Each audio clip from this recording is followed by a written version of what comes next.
Councillors, thank you. We're going to do an audio and visual test for our live stream. Testing 1, 2, 3. Testing 1, 2, 3.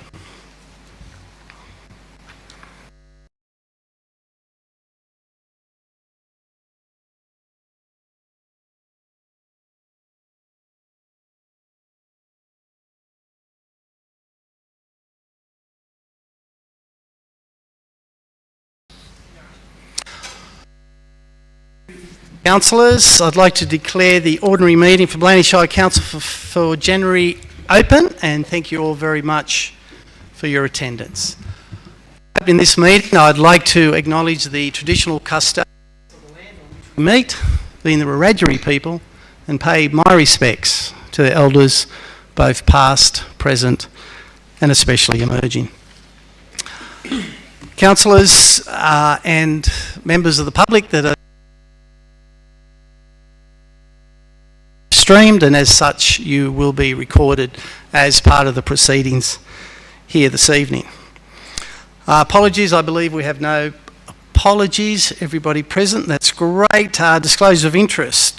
Mr GM, do we have any disclosures of interest of the business here this evening?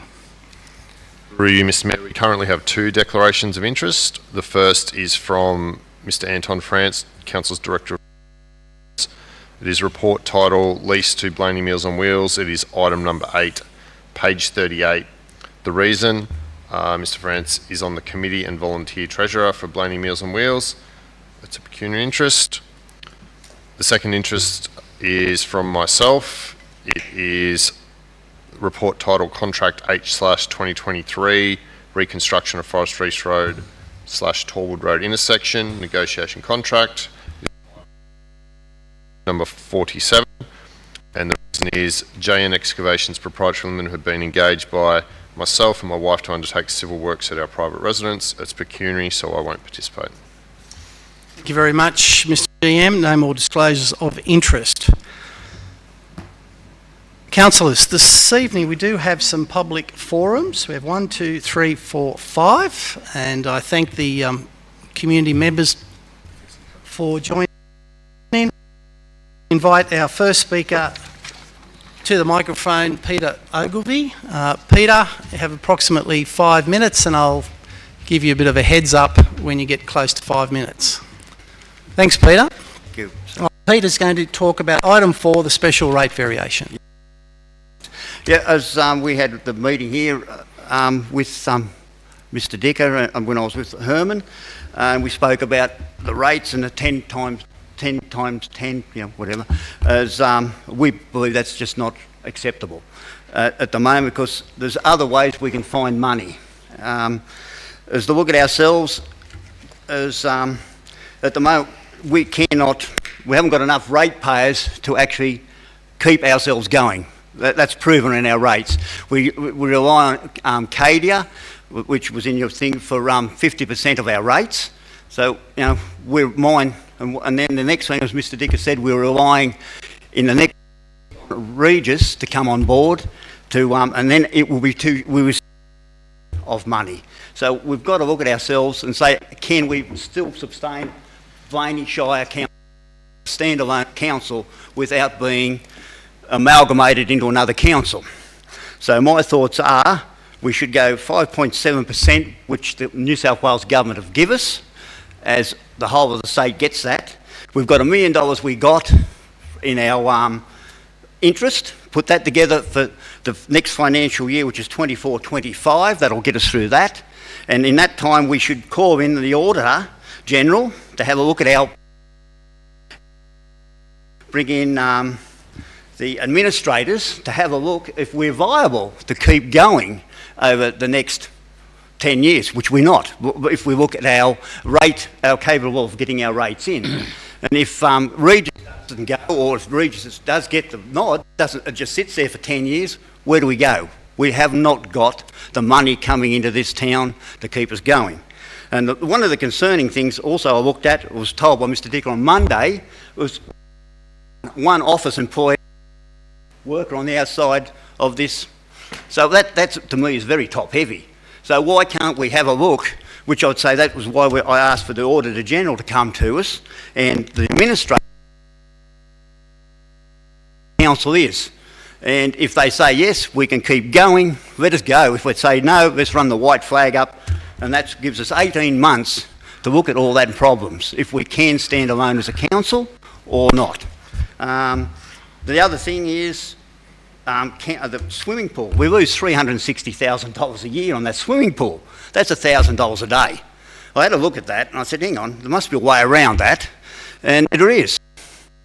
We can go voluntary. A lot of the pools in smaller towns like this, go back, say, Nyngan and them areas, have volunteers. So the volunteers run the pool, but we could still have one council employee to open it and shut it overnight, and the volunteers could come in there. That would, my calculations, would cut about $750,000 in wages if we were running the swimming pool again.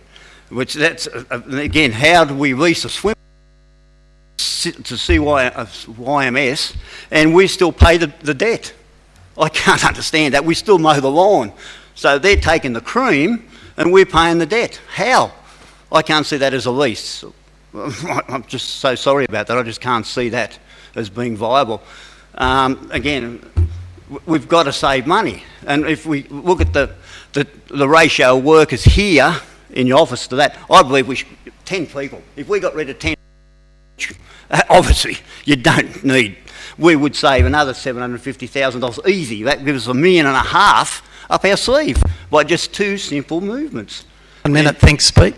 I've got 1 minute. Approximately 1 minute. Okay, yes, no conclude. worries. Thank you. So I have trouble, but I would believe that we go to 5.7 and keep the $1 million and look at ourselves to see if we can keep ourselves above water. And I don't think we can, because we haven't got the rate base and the mines are there. But as Mr. Dicker said, even with the Regis coming online, we still won't have enough money to keep ourselves going. So we've got to, at some stage, look at ourselves and get the administrators in, not to take the council, but to help Mr. Dicker and you people to put us on track, or if we can't go on track, let's walk away and amalgamate. And again, our rates, as a lot of people say, will go up. They won't go up if we went to orange, because land rates is done on our land value and the 5.7, so they won't go up, the orange values. So that's my thoughts. And I think, the council must look at themselves and say, pull in some of the expenditure. Easy to done. Thank you very much, Thank you. Peter, for that presentation. Okay, I'd like to now invite Paul Knight up to the microphone. Thank you, Paul. Again, Paul is talking to item 4, special rate variation. So, Paul, approximately 5 minutes, and I'll let you know when you're close. Thank you. Thank you very much, Mr. Mayor. Yeah, if you just talk as close as you can to the microphone. That Thank better? you. Mr. Mayor and councillors, I'm in support of the special rate variation, item 4, today's business. I'll explain why.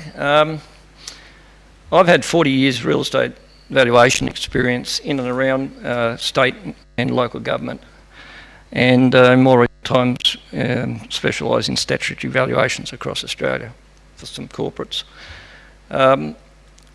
I've seen the pain of councils trying to balance their accounts, and this has been over the last 40 years, basically my career, because rate pegging started back in the late 70s, 1970s.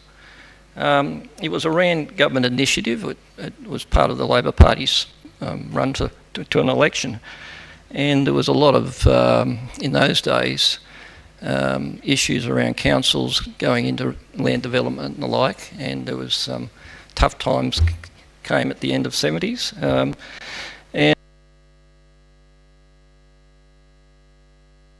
The cost blowouts, particularly around local government rates. But we've had that now for, as I say, nigh on 40 years, and it's changed. It's been very effective in keeping rate increases under control, but the disadvantage to councils in particular is those like yourselves experiencing high recurrent costs associated with maintenance of their infrastructure, i.e. our rural road network.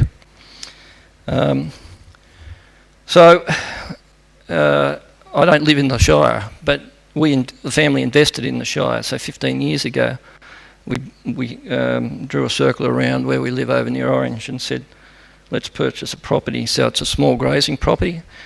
What we look for, and with my experience, I wanted good grazing country and a higher rainfall. I wanted sealed roads, good access, and mobile phone coverage. And we've got that. But a case study of our road network out where we do farm has seen over the last 15 years limited attempts to reseal or undertake corrective. And it probably culminated in, and this is Neville Road, where in November 22 floods, a kilometre of the road network there collapsed. In fact, it was at your near your past General Manager's residence. And it took 12 months, and it's just been completed, to be corrected and properly drained and rebuilt. But the story there is the council wouldn't have had the funds to do that on their own. It took $1 million of government grant to build a kilometre of road. Then the next problem I understood was there was issues in getting correct contract prices, where the demand was so high, and even in staff to do the work. Which really gets to the point of this special rate variation. Councils can't go in the red. You're looking at $2 million deficit in the future years. I take my hat off to council trying, as I've just heard, the last 2 years, and the paperwork that I see Mr Dick has put together, and the time that the council's put into talking to the community to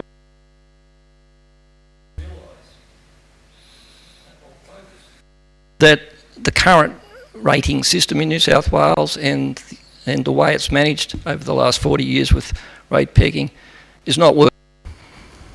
Even if you have this special rate variation, $2 million, as I just said, will get you 2 kilometres of new road.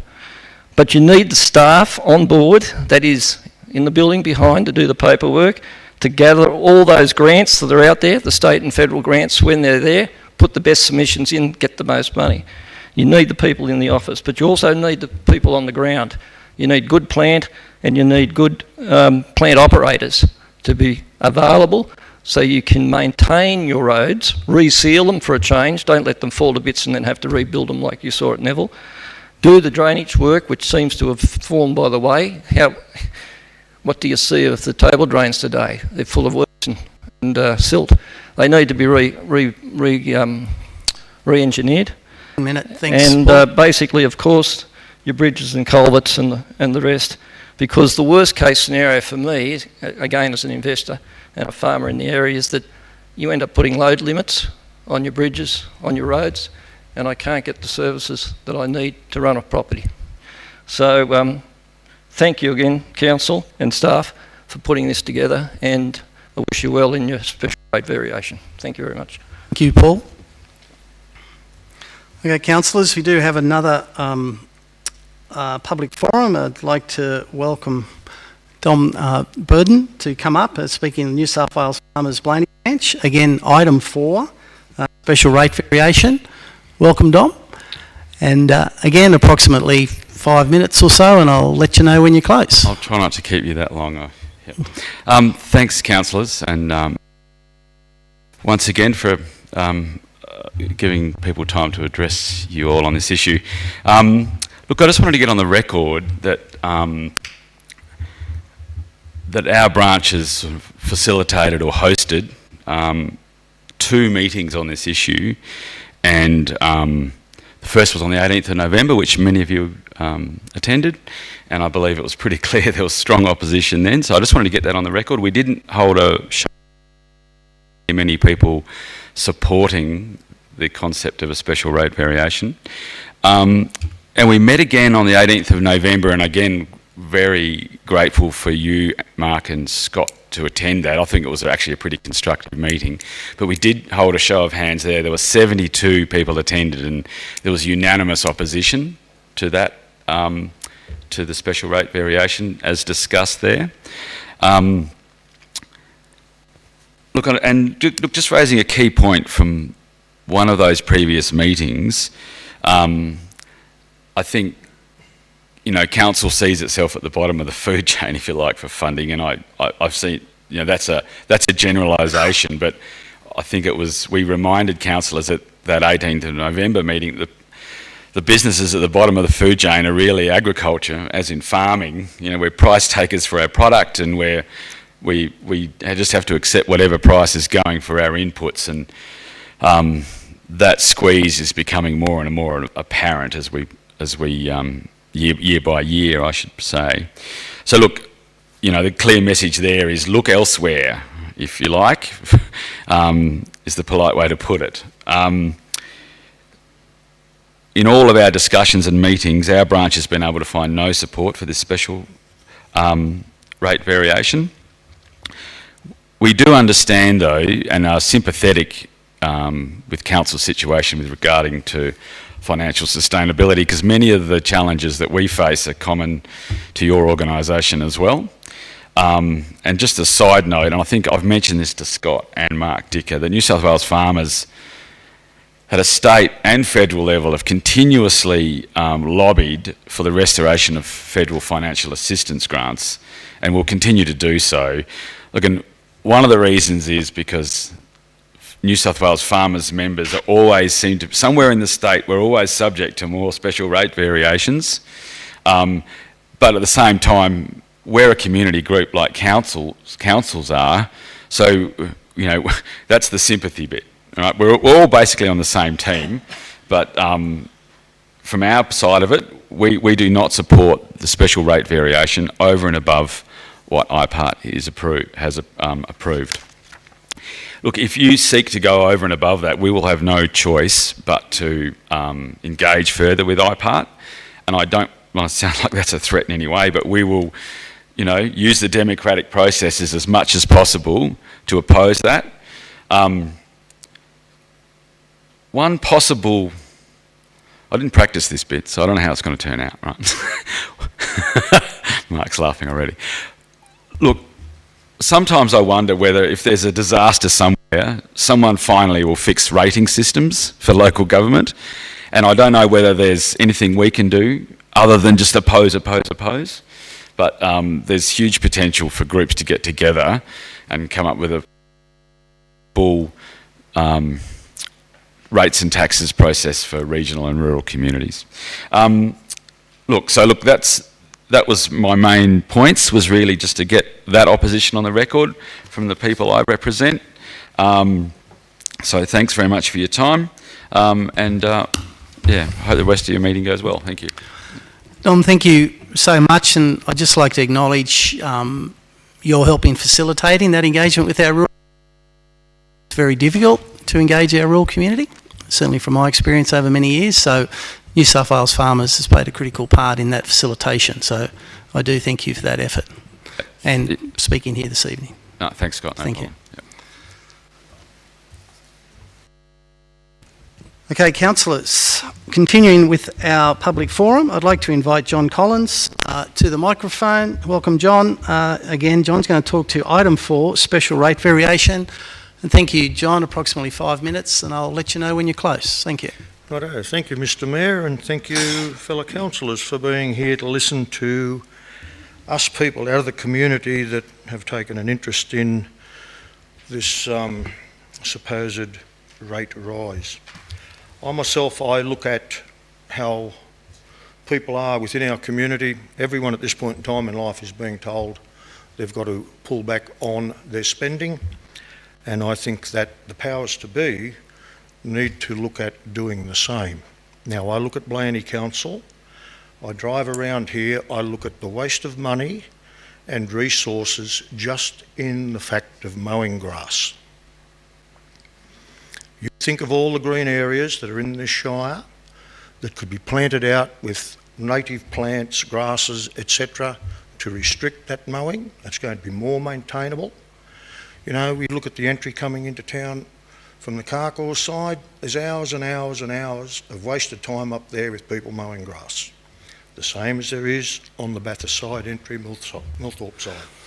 I think that they're areas that council should be looking at to adopt other ways to transform those areas, to make them appealing, without the large maintenance costs. I look at the money, and I say that has been spent at King George Oval. Why all that money has been spent there, it's still a bottleneck for events when they're on. We have a showground over there that is utilised about 10% of its capability. To me, the football field from King George, all of that should have been put over there at the showground as one personal hub. There are certainly some facilities there. Yes, money could be, put there to build that up. The land up there could be sold off. If you had 20 building blocks up there at $200,000 a piece, there's $4 million. I don't think any of us can argue against that. We look at the cost of running the swimming pool as was brought forward by Mr Ogilvie. I think these are things that need to have a good hard look at, where the council can address and bring back the expenditure. Debt comes through over-expending finances. I don't know whether you understand that, but in my mind, that's how it works. If you don't have the money and you're overspending the money you've got debt. That's why we have debt. And we need to look at that. This saying, we'll increase the rates by 10%, 20%, 30%, that's all right for 3 years maybe, and we've still got the same debt because we haven't arrested the outgoing costs to maintain what is held by this council. If you look at there, we've got a sports field over there. Parkour does not need both. There is money wasted maintaining that, for goodness sake. I look at the concrete pathing down here on the back of the river, the same around the back of the railway station at Millthorpe. They both should be called Dog Dump Alley, because generally the majority of the people are dogs dumping and no one's picking it up. To me, a waste of money. And I emphasise that. I really do think that you've got to have a look at the way of drawing expenditure. Like, I don't know about you guys, I've got my money, I live comfortably off my money because I don't spend what I don't have. You here would agree with that. Why yourselves into debt if you haven't got the facility to contain the debt? You need to pull back on that. You'll be able to balance your books. I'm not here to tell you how to do the job, but if I was in there, that's what I'd be doing. And I think that's one of the things that you need to do. One of the things that I would like to raise just off that for one moment is that I think that council need to have more consultative meetings for people within our community. We do not have that. You councillors, pardon me saying this, but you have lost the art of communicating with your public that put you here. Be open, be fair dinkum, talk to the people. Have a room in council down here where one councillor once a week has got to be there for an hour or two, make himself available to the public and advertise that fact. A minute, thanks. Righto, thank you, Scott. You're going good. Just before I jump off of here, I do not support the variation. I'm sorry. I implore council. Personally, I ask us to support option 2 of what is there, and that is to leave it where it is. And I thank you all for your time. Thank you for your time, John, and your presentation. Okay, councillors, that concludes our public forums this evening. And again, oh, sorry, one more. Sorry, Natasha. We do have one more. How can I forget? I'd like to invite Natasha up again. She's going to speak to item 4, special rate variation. And Natasha, again, 5 minutes approximately, and I'll let you know when you're close. Thank you.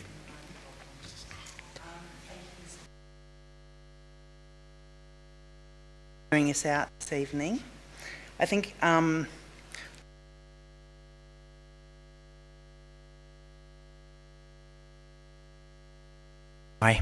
most of what I was going to speak to has been covered by other people, so I won't take up everybody.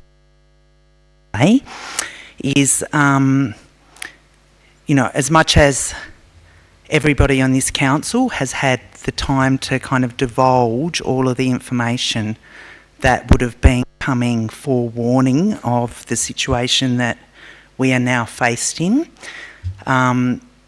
It's everybody who's going to bear the consequences of the situation we're faced in, and I don't feel that there's enough time being given to investigate a lot of the other options, and it may be a matter of not having the resources to investigate a lot of the other options, and that being a contributing factor to why we're here. I would, if, you know, as we know tonight, you're going to choose between two options about how we're going to move forward, and I would implore you to vote with the second option so that there's more time to investigate some of these things. One of the things that wasn't mentioned, I know that it's been spoken to about the maintenance of the roads, but I did speak with Mr Dicker at the community engagement about the licorice on the roads and whether it's really a cost to bear completely for a community that, well, within Blayney town has 1,700 odd houses, residences within the town itself. So why would most likely less than 1,700 cars be taking the toll on the roads that we are? I think that as much as this town very much needs the mines and most likely more mines to survive, there is a measure that needs to be done on what the majority of this usage of the roads is between A&L, the mines, and also the fact that every time the roads close between Bathurst and Orange, everyone do. I think that there's time that's needed to investigate some of where those costs really lay. I think that we need to look at where we can cut costs, which has been brought up by other people. I respect what's been said by everyone else in relation to IPART, and I think that there needs to be something put together to actually formally appeal the current rate situation and how everything is, you know, as it's been said at the last meeting, we are not Blacktown, so we need to be assessed differently. I don't think that just passing on the rate rise will be a great outcome for anyone, including the council, who also love this town, no doubt.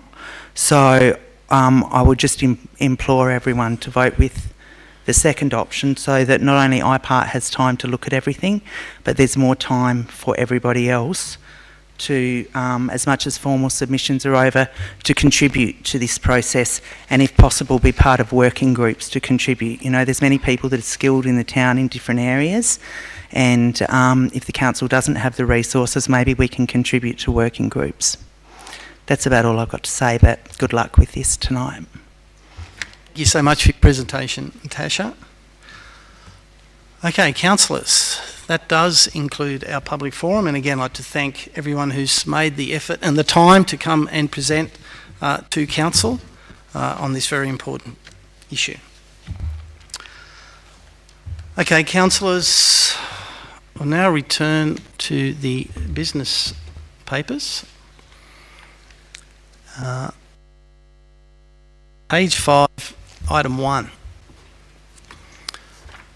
I have a minute here which I'd like to speak to, and that is the acknowledgement that over the last few weeks we have lost 3 significant community members.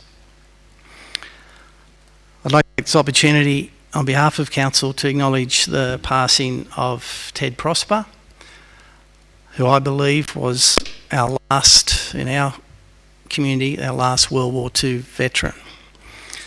I'd like to acknowledge Ted's lifetime support of his community, his service to his community, and also I'd like to acknowledge his service to Australia and the citizens of Australia as well. Just recently, last week, we also lost Tom Williams, who I'm sure most of you know, a long-time resident of Blayney and an absolute worker for our community. I believe he was the founding member of the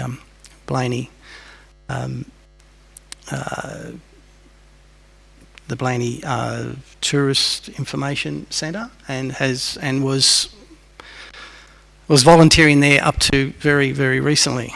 And Tom again has given a lifetime of support and commitment to to the community, and especially council. He was very supportive of all council committees. Any committee or feedback we needed, Tom was the first one there. So I'd like to send my deepest condolences to his family on his quite sudden passing. And finally, council's also like to acknowledge and pay my respects to Neil Manson, former councillor of Blayney Shire, and also held the Deputy Mayor's position for a couple of terms. He was first elected in 1991 to 2008. Neil, I actually sat next to Neil in council when I first was elected to council in 99, and he was a very generous, smart, committed councillor, and I certainly learned a lot from him in those early days, and most people would have known him as a real estate agent here for many years as well. But again, I'd like to pass on my sincere condolences to his family and to acknowledge at this time his commitment to Blayney Shire and the general community. So councillors and members of the community here this evening, I would like, if we could all be upstanding for a minute's silence for these three wonderful individuals.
Okay, councillors, I'd like to draw your attention now to page 6, item 2, minutes of the previous council meeting held the 13th of December. As a recommendation there, have a mover that is a true record. Councillor Goswich has moved that way. Do we have a seconder? Councillor Newstead, thank you. I'll put that motion. All in favour? Aye. Against? Declared carried. Councillors, any matters arising from these minutes? Councillor Silva. Yes, thanks, Mr Mayor.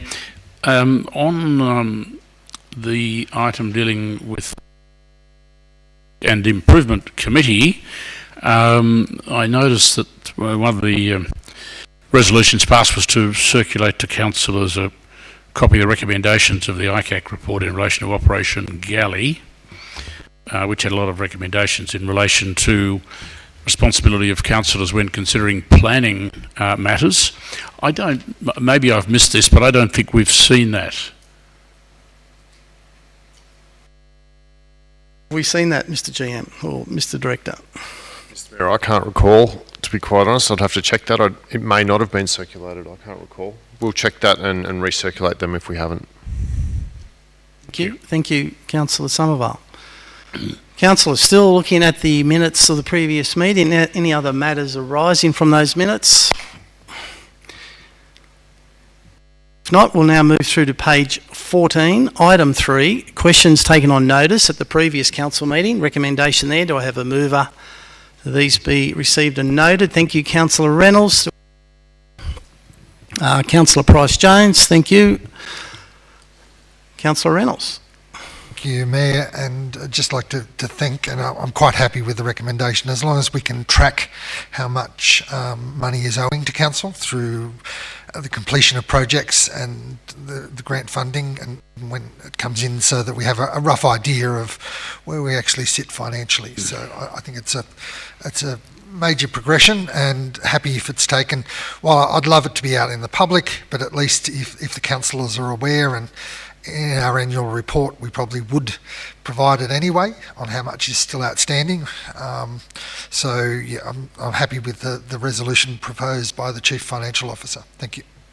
Thank you, Councillor Reynolds. Councillors, any other questions or comments in regards to questions taken on notice at the previous meeting? If not, I have a move, I have a seconder. I'll put the motion. All in favour? Aye. Against? Declared carried. Move now through to item 4, page 15, special rate variation. Obviously the subject of our public forums this evening. There are two options that have been put forward for Council's consideration after a long period of time. Do I have a mover for any of these options, either of these options? Thank you, Councillor Reynolds. Mr Mayor, I will move option 1, and I will explain in a moment why I'm moving that way. Okay, councillors, we do have a mover for option 1. Do I have a seconder for Councillor Reynolds? Councillor Somerville has seconded that for discussion. Councillor Reynolds. Thank you, Mayor, and I have prepared a written some commentary or comments. And I think for a start the public, but I also think the community that have been involved since Council went out to the community with regard to variation, and around about 100 people, and one of those people that did drop in, and we acknowledged him tonight, was Ted Prosper, who came to Mandurama. He actually sat with me for about 15 minutes. He had an issue with his driveway coming off the Mid-Western Highway, and there was an issue, and I do acknowledge the General Manager, who did actually drive up and have a look at his driveway to see if we could actually improve his driveway. But while he was there, he did ask some very good questions about the special rate variation. So very sad to hear his passing, and he actually drove to and from that meeting despite his age. So very sad news, but there were around another 100 people or so that did come into those drop-in sessions. I also appreciate, I think it was 28 submissions that Council was provided with. I've read through them all, and varying messages, but the strong level of message. The opposition, I think it was around about 25 of those 28, were opposed to a special vote variation. Now, this has been a difficult issue to examine during those past few months, and as I said, I really appreciate the community's involvement as we've listened to many residents and read those submissions in depth. I've also talked to many people over recent months about this special rate variation. I have found very few are happy to pay the extra money. That includes myself. But when discussing the issues, most people are willing to pay the extra rates to maintain or enhance the services that Council provides and operates. I'm not saying that all people are, but most understand that if we want to maintain to a level that we've come to expect, and the community expectation has risen, that they expect to have to pay more to provide those level of services. A common theme, though, has been waste of money, and we've even heard tonight that a couple of the speakers were concerned about the use of money. Our community funds this council. It provides a large proportion of the funding, and so it's important that council, whether option A or 1 or 2 are accepted tonight, that council continues to actually look at enhancing services, but also finding cost savings. Let's have a look at the reasons, though, why we've got to this position of looking at increasing rates by 10% in each of the next 3 years, or 33.1% compounding over that period of time. One of the big issues is inflation, and while we have the consumer price index, we also have the construction price index as well, and the construction price index has actually risen at a higher level than the consumer price index over recent years, and I'll go into a few examples in a minute. So inflation is a big issue, and our costs have risen at a far greater rate than what the rate peg has, so this council has to look at catching up. There's also the ongoing cost shifting to council, and while that's been around for years, it's been compounding, and I can't see that changing any time in the near future. So we're probably in for more cost shifting from particularly state government back to councils. I'll come to some examples of that shortly, and they are actually impacting on us this financial year. There's also the community expectation, as I mentioned a minute ago. Our expectations as a community are much higher than they were 5-10 years ago. We want better roads, and that's the feedback that I have got, whether it's better roads, better sporting fields, better lighting at our sporting fields, or the swimming pool. It's the feedback again I have is that the expectation, the high jump bar has got higher over those years. The challenge with being a councillor is while you are elected to be a representative for the community and for all community members, and I keep getting told that, even at Neil Manson's funeral last week, I was told that I am elected to represent the community, because it was mentioned about him being the former mayor. I attend, but there is a but with that, and that is the responsibility to this organisation. When you're elected, you take an oath, or in my case, and part of that is for the financial sustainability of the organisation, of the entity. Now, we have had input from some farmers about what they get from their rates. Some have said that they live on state roads or highways and they get nothing from council. I've investigated these claims because I thought, no, council does provide things, and so this is what I've found, that some of the services, even if they live on state roads, and there's only a few of the farmers that do, whether it's Millthorpe Road or whether it's the Mid-Western Highway, they're the two main state roads in this area. When you look at Central Tablelands Weeds Authority, council provides that organisation with $125,000 approximately a year. That's for inspections, but also for roadside control. The New South Wales government has been winding back its funding for weeds, so councils have had to pick up more and more of the cost. As in, council now, or the four councils, constituent councils, roughly pay about 70% of the running cost and the roadside costs, and particularly the running costs of those weeds authorities. Years ago, it used to be about 50%, and before that, 40%. There's been a slow bracket creep that the expectations councils have to pick up more and more. Now, from a roadside contribution, this council and the other constituent councils have doubled their funding in the last financial year. So this current financial year, that's a 100% increase on roadside weed control. That might not be enough, but it's going a lot further and there's a lot more control. Coming to a bigger cost burden for this council, and I'm talking about the Red Fleet, the New South Wales Rural Fire Service trucks and stations that are based throughout our community and are an extremely valuable asset. It's a great cost to council though.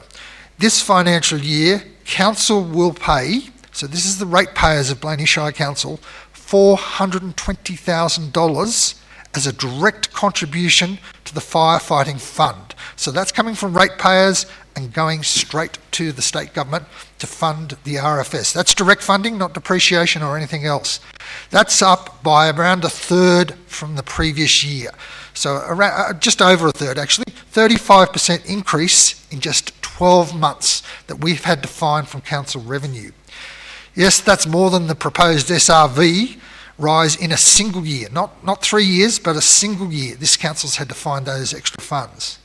There is about another $12,000 in water, power and insurance. Then on top of that, there's depreciation, this wonderful word that's out there, and that's expected to be somewhere between about $300,000 this financial year in depreciation costs.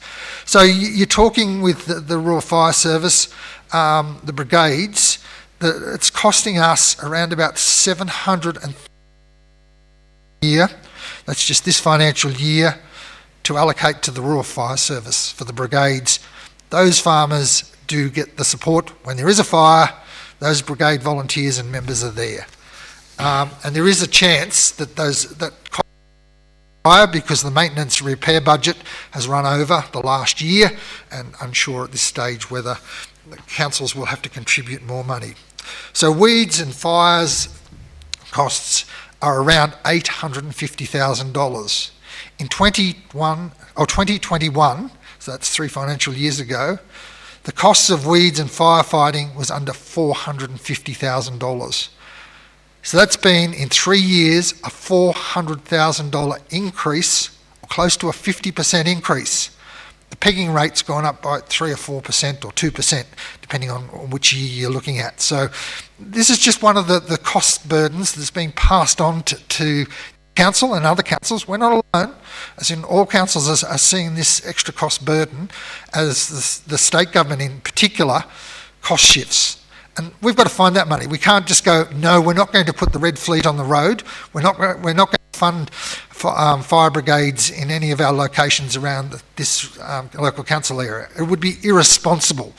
So we have to find that money and we have to pay it. And looking on top of that, as in across the Shire for the agricultural sector, the cost of building bridges and roads that has gone up exponentially.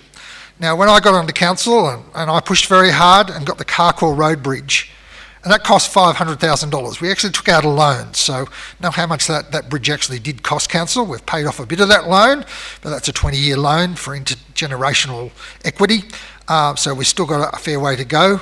Now, that bridge would probably cost somewhere now, and it's quite an impressive bridge, even though it's a single lane bridge, somewhere between about 1.2 and 1.5 million. That's in about 4 years, the cost of bridges going up.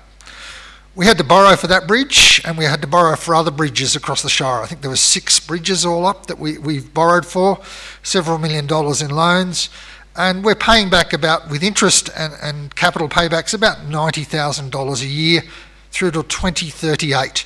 But that has improved the infrastructure, the ability, as Mr. Knight said tonight, of being able to get his produce out of the Shire or inputs into the Shire and into his property. That's the type of funding that we have done. We are, as a council, exceptionally lucky when it comes to our timber bridges. The last pure timber bridge, except for the historical Carcoar Bridge, which will stay as a timber bridge, is on 4 Mile Creek Road, and we have got some grant funding to replace that. But we still have to provide $200 up front, as in we have to pay that before we get any grant funding to replace that bridge. That's in a pure agricultural area. There's a vineyard out in that locality, as well as a lot of livestock production. That locality is west of the Cadia mine, but there is a lot of agricultural production in our Shire out there. So again, our funds having to go forth to pay for that particular bridge.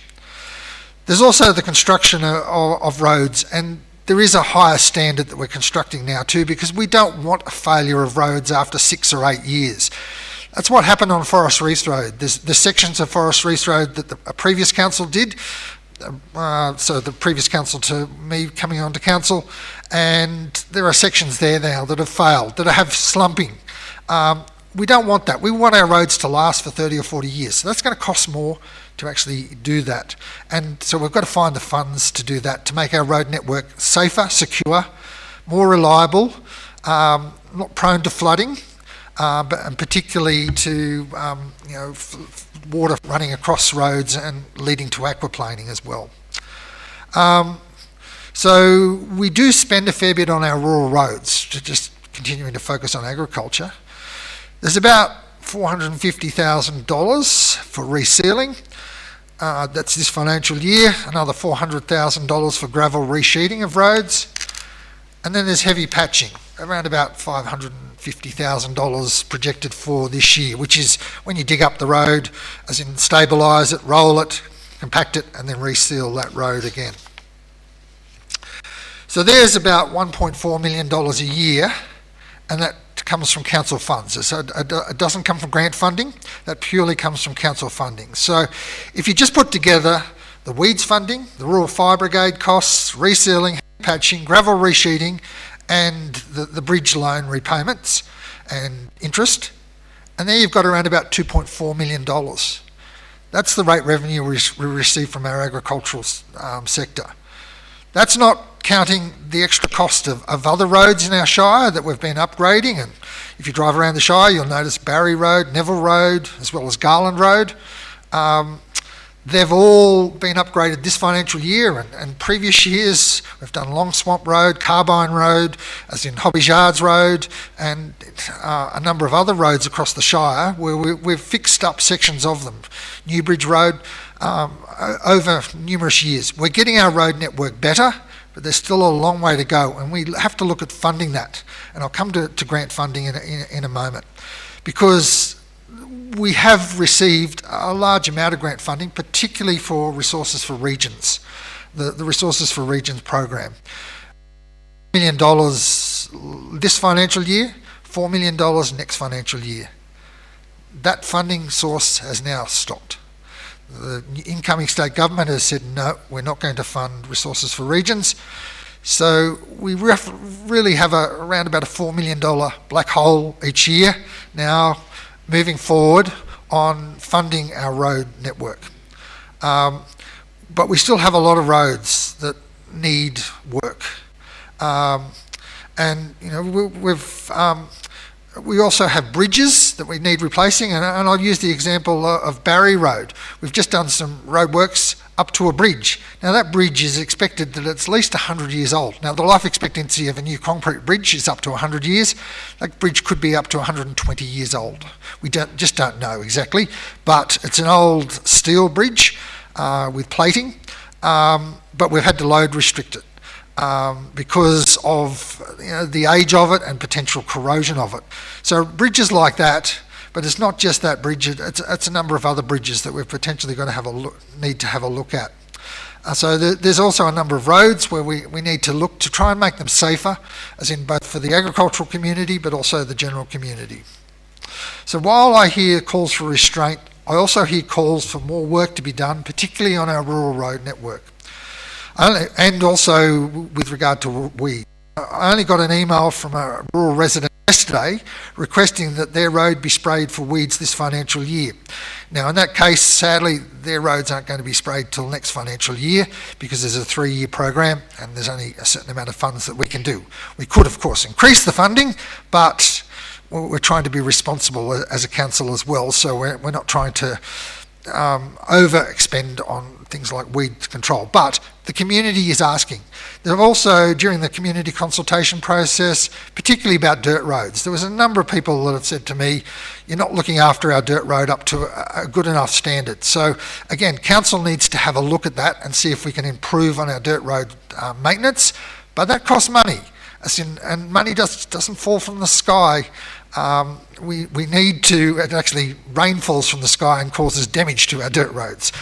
So we need to look at how we can potentially fund those.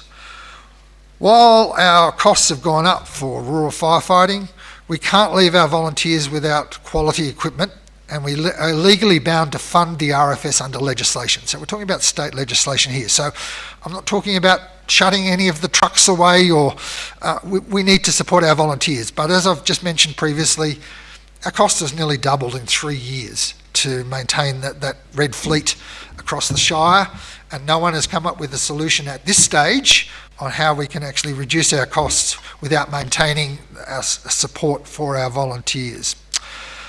I also had a lot of feedback from rural rates with regard to comparisons, particularly with other councils. And yes, Orange and Bathurst, their rural rates are cheaper, but their residential rates, and particularly Orange's residential rates, are sky high compared to Blayney Shire residential rates. But I thought I'd compare our Shire with a neighbour, a village Shire, and that's Cabon. And it is a village shire. It's got 2 major centres, Molong and Canowindra, and it's got a heap of other villages across the Shire. We, I suppose, have the 2 major villages or town of Blayney, plus the village of Millthorpe, and then the other communities across our Shire. So something similar. We're also a dormitory Shire for Orange, as in Cabon is also a dormitory Shire. So I thought I'd try and get a comparison, and particularly from agricultural rates. Now, if the property is valued at or below around 1.2 million, and that's according to the Valuer General, then our rates are more expensive than Cabon. But as soon as you go over around about that $1.2 million figure, Cabon rates start to get very expensive. And I see in some of the submissions that they're talking about, rates of $8,000 a year, which is probably around about a $6.5 million valuation. And I have been able to find properties that are higher valued, and I'll come to that in a moment. So by the time you get to 2 million, Cabon's rural rates are around about 12% higher than Blayney Shire rates. At around about 4 million, 23.7% higher. A valuation of around 12 million sees 33% higher than Blayney rates. And I thought, so, okay, well, these are just figures on looking, are there real life examples? So I went to the Katie Rowanbang area and had a look and found 4 properties, 2 in Blayney Shire and 2 in Cabon, to have a look at what the rates would be if you're in Blayney or you're in Cabon. The 2 Blayney Shire properties would have been, or are, 32.84% cheaper and 34.15% cheaper because they're in Blayney Shire. These are farms, and they are real farms compared to Cabon. And 2 similar farms, slightly larger, over on the Cabon side, but you could just about throw a stone between these properties. So the crow can easily fly between the 2. 33.9% and 35.43% more expensive their rates. When I asked a couple of larger Cabon landholders, who I know quite well, who would have the more expensive council rates? Would Blayney or would Cabon? And they said, definitely Blayney. Our rates are much cheaper than Blayney Shire. Well, I said, sorry to tell you, but you're paying a heck of a lot more than what you would be if your property was over the border, and that is, as I said, 2 examples over the border. Another interesting note, and I'm nearly finished my discussion, Mr. Mayor. Interesting note is that with only be probably 3 or 4 years before the residential rates overtake the rural rates in total take. So we're only probably that 3 or 4 years away that the rural rates in our Shire will be less than what our residential rate takes. So when one of our speakers said tonight, we haven't got a big enough population, we are growing, and even IPART admits it with the pegging rate proposal at 5.7%, as opposed to the base, which I think is around about 4.5% or 4.7%, one of those 2 figures. So we're getting very close that rural will become less significant in the overall rate revenue, but our costs in rural areas are still very substantial. So the most important thing to consider from where I sit is a vision also moving forward. If council moves and accepts option 1 tonight, as in to have a vision of where this Shire is going to be with this extra rate revenue, and where we may consider growing, or as in what services we should provide and how extensive. And I'll come to that a little bit more in a minute. But just looking at urban ratepayers, and with material that was provided to our residential ratepayers, I see that the ABC website this morning was talking about the stage 3, I think it is, tax cuts. But they were also talking about what medium, so that's middle, income earners would earn. And you're talking about $80,000 a year as medium income in Australia. So it's just under $80,000. They'll pay $5,000 a year more, or for over the next 3 years, they'll pay $5,000 more in taxes. I don't think most people would actually be aware of that. What we're proposing, if option 1 is accepted, is that those people will, and the medium resident, the medium income earner, would be paying in total, so over the 3 years, about $500 more. I'm not hearing complaints or concerns about that $5,000 that they've got to pay to the Commonwealth Government a year in extra over that 3-year period in extra taxes, but we have heard of concerns of the $500. So 10% of what those medium income earners will have to pay in extra income tax, unless the Commonwealth Government changes the tax rates for lower and medium income earners in the future. So I'm just trying to give an example there, and that was on the ABC website this morning. But looking at the vision, and what will the increase in rate revenue mean for our community if passed and approved by ICAC? Council will be able to maintain current services and deliver on many capital projects. I'm not saying all, but a lot of capital projects, even with a reduction in grant funding and the loss of resources for regions funding in particular. We're not going to be able to do everything, but there are still grant opportunities, and we did hear one speaker tonight talk about those grant opportunities, and we should be still looking out for those grant opportunities when available. As we see with the proposed potential option 2, we potentially have to look at cutting back services by up to $2 million a year. That's quite substantial. We're already seeing across the border in Bathurst Regional Council, they're starting the first stages, but they haven't got to their budget yet for the next financial year. They're only starting very early or preliminary stages of cutbacks. I expect you're going to see far more severe cutbacks, and I suspect that you'll probably see a lot of those cutbacks in the rural areas where the road network probably just won't be upgraded or maintained to the proposed level or the current level. But I don't want to downgrade other councils. It's more highlighting that that's a risk if this council decides for option 2, that we would have to look at severely cutting back some of our services to save around about $2 million to get the budget in balance. Another important point to know is that about 50% of the total increase of the some 3.3 million in year 3, so I'm not talking about year 1, but in year 3, approximately 3.3 million in extra revenue would be gained if council proceeded with the 10%, another 10% and another 10% increase. The Cadia Valley operations would pay half of that. So around about $1.65 million a year to support this community and its infrastructure. And I think that's important to note too, that as in, it's not just the farming community, it's not just the residents, but Cadia is picking up 50% of the bill if council proceeds, and that equates to $1.65 million a year in extra revenue to this council to maintain facilities and to support infrastructure development and as in progressing with our infrastructure to make it safer, to make it better, and to give our community a better outcome. Finally, yes, I am getting to the end, Mayor. It is important that we utilise this extra revenue from our ratepayers.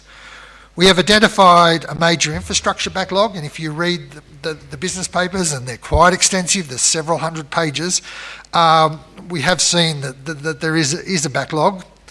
I have a vision, and it's important to look forward and see where your potential vision is. So part of it is that back infrastructure backlog, but we also, I believe, should be looking at projects, and particularly our road projects across the Shire, to actually see if we can get some improvements. And I've listed a couple here. Spring Hill Road, as in there's about 2 kilometres of dirt. I have been at it for 6 years to try and get Spring Hill Road upgraded. Cabon has to our boundary, as in you can question the quality of the road network, but they have bitumen to our boundary. We've bitumened it part of the way. I think there's a missing link there. But there's also possibilities to look at the Gap Road, to look at Carcoar Road and see whether council should be looking at sealing those roads to try and open up this Shire. And they're on agricultural roads, but there's also to link our villages, to better link our villages.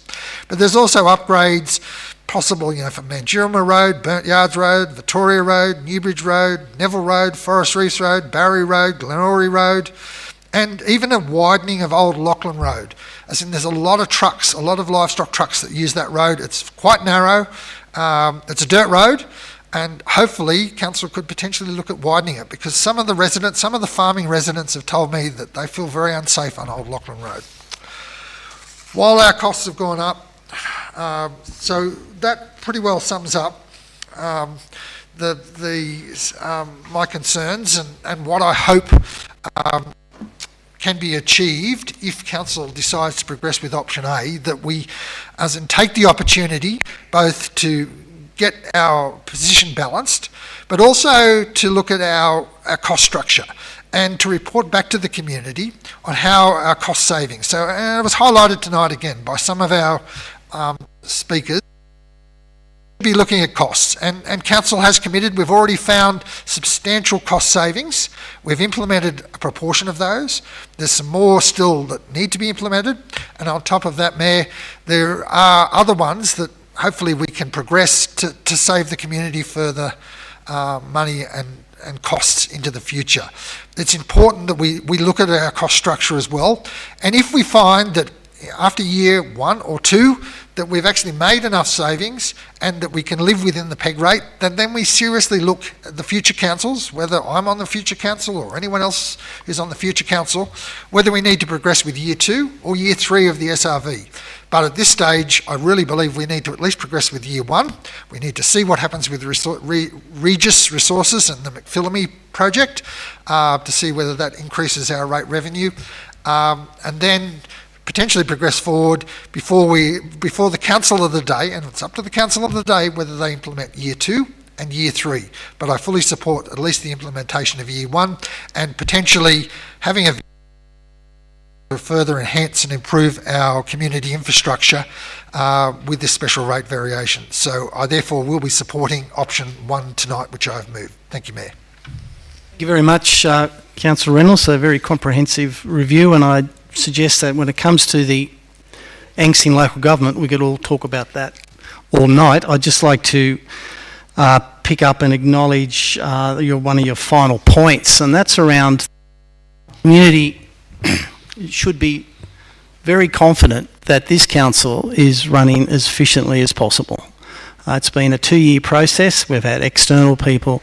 My fellow councillors and staff have looked at this business upside down. So, as Mayor, I'm here to tell the community that while we're not perfect and there's always future savings to be made, at this point in time we are running as efficiently as possible, because local government is, and our council, and as a sector, is very heavily regulated.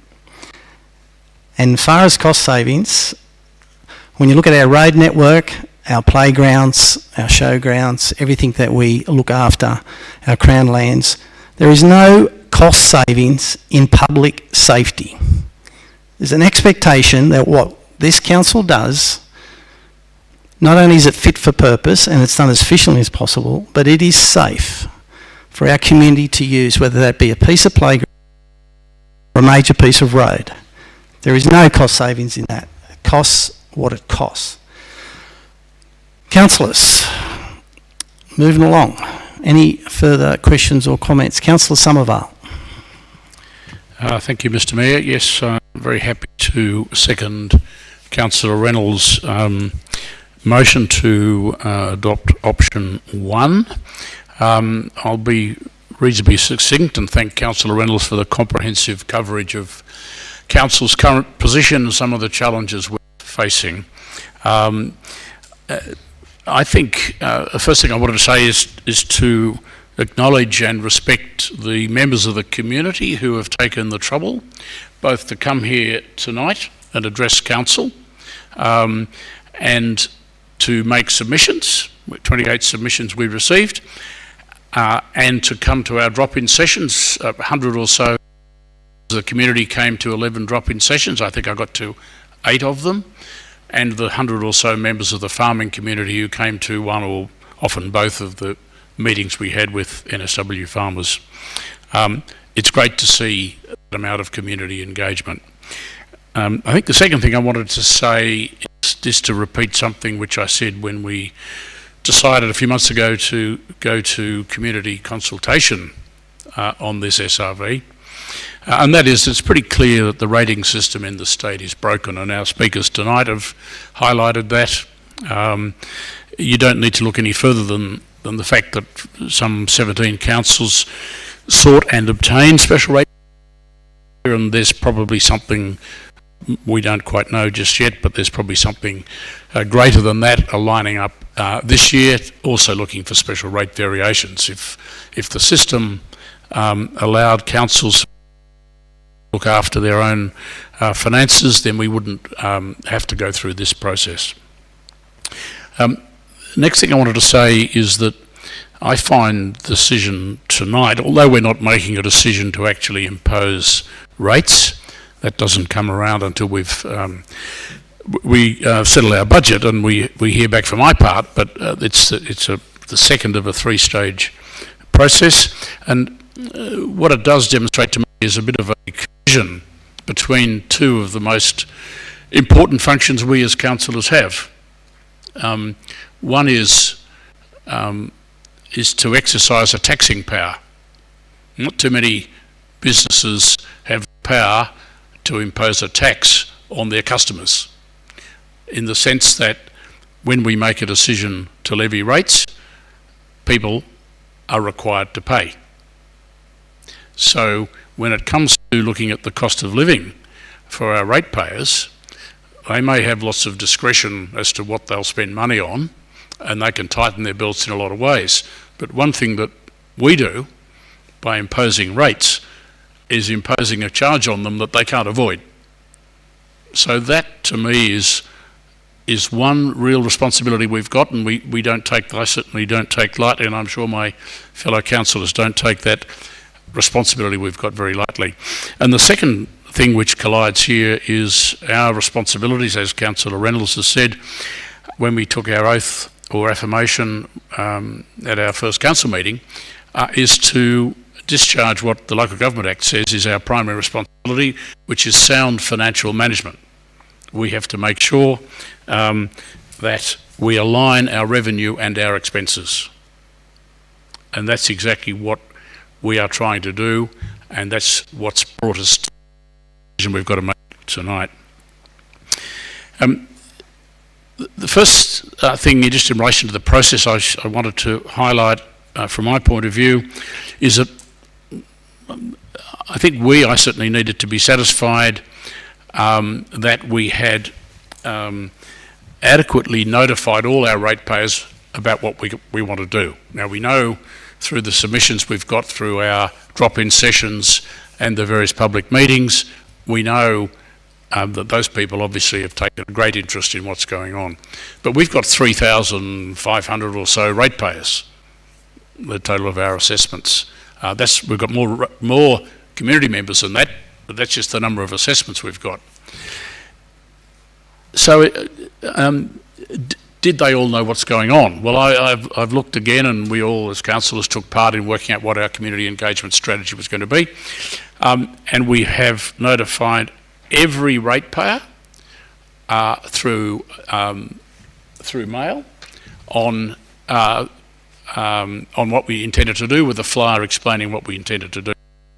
We sent out emails to those ratepayers who like to get their rate notices and get Council Connect via email of exactly the same thing. And we've used social media, Facebook, our web page, we've used old-fashioned media, the Blayney Chronicle, we've used the GM's conversation. Having regard to all of that, I'm pretty satisfied that there's not too many ratepayers out there who don't know what's going on. And so I put that in context. We've had 250 ratepayers very directly engaging on what we're going on. I had the benefit of talking to a lot of people during the drop-in sessions, and I think Councillor Reynolds has summarised it pretty well. No one wants to pay any more money. There's no doubt about that. But what did come through was also ratepayers want to preserve the level of services we're currently providing. They want the roads maintained, well, ideally improved, but certainly maintained. They want our assets looked after the way we're looking after them now. So that came through in the sessions. And I think if I was to summarise my sort of gut feeling in all the conversations I've had is no one wants to do it, but there's a fairly broad understanding of why we're doing it. And there certainly is a broad appreciation for the fact that we're going early. We are not putting this off for some other council next year or the year after to have to worry about, because it's not going to go away. So there's appreciation we're doing it that way. And there's also appreciation that we've decided on one option, the 10-10-10 option. We haven't gone out and said, would you like this one or that one or some other one? We've decided as a council which option we wanted to put forward. So it's very clear what we want to do. So I'm pretty pretty satisfied that we have properly explained what we're trying to do. I'm pretty sure that the people who've taken the trouble to involve themselves in the process really understand the position. Not all of them agree with it. A lot of people have got other suggestions. We've heard tonight of a lot of other suggestions as to how we could be saving money, which gets us to option 2, which I'll mention in a minute. Option 2 entails us being able to achieve and satisfying ourselves that we can achieve more efficiencies. We've achieved 680,000 a year efficiencies in the last year or so, and we've got more coming up, but they're built into the long-term financial plan. We've got to satisfy ourselves that we really are not in a position to raise any more non-rates revenue, which is that for a council our size, that's to embark on some sort of business that's going to generate revenue, operational revenue, is a big risk, and that's not something we can really do. We can reduce expenditure, and we should always be trying to reduce expenditure, as Councillor Reynolds has mentioned. And the other thing we always do every year is look at cost recovery on our the facilities we provide the community which are losing money.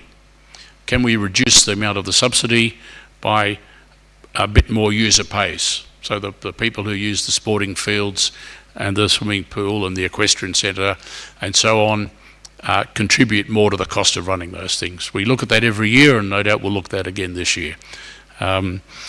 So when it comes to option 2, I don't think it's realistic to say that we can achieve the $2 million reduction in our deficit that we need to achieve within the next 2 or 3 years using option 2. I think option 1 is the only way we can go, subject to one thing which I'll mention in a minute. So I therefore support Councillor Reynolds' motion that we go to IPART seeking approval for the 10-10-10 special rate variation. And members of the community, as been mentioned tonight, have an opportunity to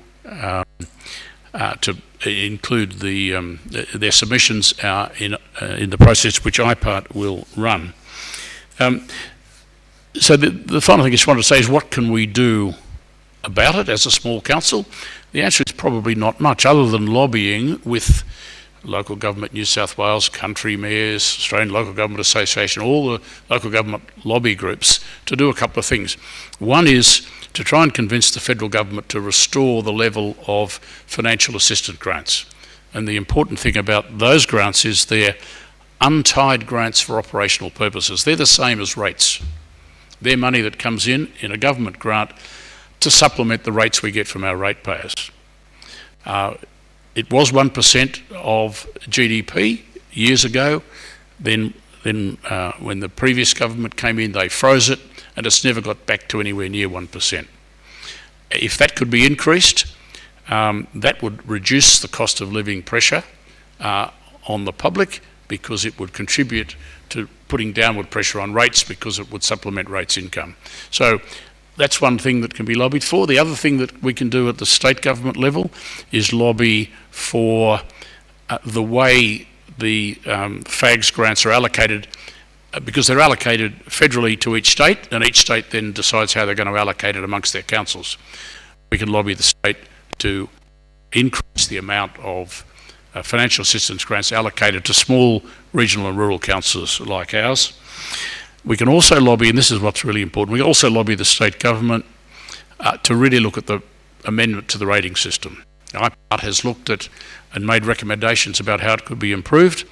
The one thing, and we've heard a lot tonight about our farming community, and I have a lot of sympathy with our farming community for the burden they bear in rates. And I've said before that that's something that we really got no control over. It's at least to 50% of everyone's rates. It's a wealth tax. It's a tax on the value of your real estate. The thing which is inequitable about it is, for residential properties, your wealth, the value of your real estate, is just the unencumbered value of your land. It's not your house. Community. Also, it's the unimproved capital value, but the unimproved capital value of a farm is much the same as the improved capital value of a farm. But when it comes to comparing that to residential, the wealth of someone who owns a house is measured not by the house but by the value of the land. It would be much more equitable if the capital improved value of a residence was part of the rating base. That would level the playing field with the farming community. So it's things like that which we need to lobby, we need to encourage our representative bodies to lobby for. And finally, the pensioner rebates, which is another big cost to council. The state government contributes half or so of the amount we give as pensioner rebates. We pay the other half. It seems to me that as a matter of policy, the extent to which pensioners get rebates on their rates should be a bill picked up by the state government, not by local government. So there's lots of ways we can lobby, but as to what we can do on our own, sitting around this table, there's not much other than what we are voting on tonight, which is to seek a special rate variation in a way which is, I think, early in the process, preserving intergenerational equity, and whilst not universally supported, I think largely understood by the bulk of our community. So with those few comments, I support option 1. Thank you very much, Councillor Somerville. I might just reflect quickly on the pensioner rebates, which my understanding from the state government have not increased since 1993. So one example of the issues that we are facing. Councillors, any further questions? Councillor Newstead.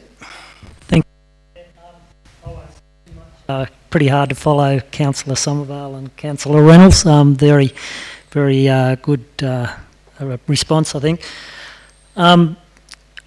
Firstly, I want to just thank the staff and all the other councillors, because I'm not an accountant and a lot of this was confusing to me at the beginning. I thought, gosh, I don't want to pay any more money. Anybody who knows me would know that. But I went to most of the drop-in sessions, and most of the time I said to people, why are you finding it tough at the moment? Because everybody's talking about the cost of living, and most of the responses were, our electricity's gone up, our gas has gone up, our fuel's gone up, our insurance has gone up. And I said, yeah, and that's happened to Blayney Shire Council as well. Everything's gone up. Plus, on top of that, we've got wages that have gone up, and our construction costs have just gone over the top. So I've been on council for 11 years, over 3 different terms. I've had interesting terms. First time I was on here, we voted on the SRV for the community centre. A lot of people said to me back then, but I don't use the community centre. One person, well, where do you live? He said, I live on the village road. And I said, well, a lot of people in Blayney don't use the village road, but everything is cross-subsidised by both the rural and the residential and the businesses of the Blayney Shire. Other things that we've had that have been interesting have been the subdivision in Millthorpe, 2 of them now. This has probably been the only one that has actually kept me awake at night. Over the last couple of months, I've had a couple of restless nights. But after listening to my fellow councillors, and everybody, we've had workshops and everybody's spoken about it, I'm confident that as a councillor, I feel that we're doing the right thing, supporting option 1. That's the way I'll be going. And as for the rural and people talking about farmers and how their commodity prices have gone down, yeah, I sympathise with them, but I also sympathise with the young couple that lives in Blayney or Millthorpe that has a $500,000 mortgage, whose rates have gone up, not their interest rates, I mean.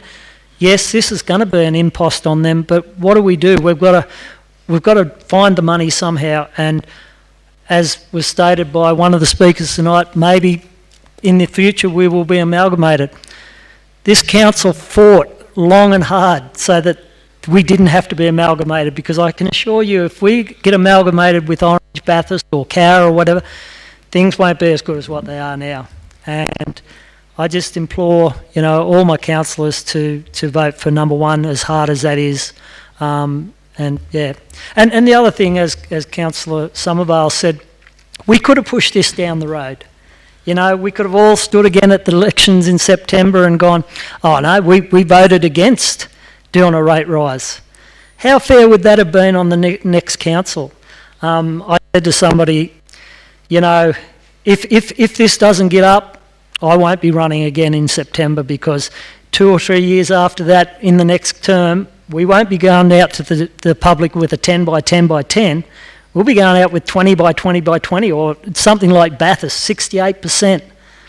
I don't want to see that. I know that people are going to find it tough to find that bit extra money, but I think in the end, hopefully it'll be looked back on as being a good decision that we went with option one. Thank you, Mr Mayor. Thank you, Councillor Newstead, reflecting on those thoughts.